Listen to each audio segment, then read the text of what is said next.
Ngayon ay araw ng kasarinlan ng bansang Pilipinas, bansa natin. So, hmm, ang daming nangyayari sa Pilipinas, ang daming gulo, ang daming drama sa Senado. Ah, sana mamulat na yung mga mata natin lahat sa kung ano talaga yung sitwasyon natin. At sa susunod na eleksyon, sana matuto tayong pumili ng tama. Huwag tayong magpa-anod lang sa ibibigay. Isipin nyo, pera ninyo yun. Sarili ninyong pera yun. Bibigay lang nila sa inyo sa eleksyon para bilhin yung boto ninyo. Para alam mo yun, balik taya. Yung buwis na binibigay ninyo sa gobyerno, binabalik nila in a form of suhol. Isipin ninyo yun.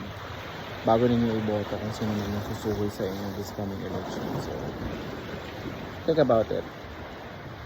Think about sino ba talaga ang dapat na nakaupo. Example na lang din itong project na to, Baywalk dito, na isang bagyo lang. Although yes, malakas yung bagyo, pero tumba agad. Sayang pera, sayang buwis ng Pilipinas. So ayun, imbis na napapakinabangan natin, imbis na napapakinabangan ng mga tao dito sa lugar namin, ayan siya, sira. So ayun, I guess it's time for us to do better. It's time for us to choose better because we deserve better. Happy Independence Day again, Philippines. And just for better context, ito siya sa kabuuan, yung nasira sa project. Diba? Bato-bato na lang siya.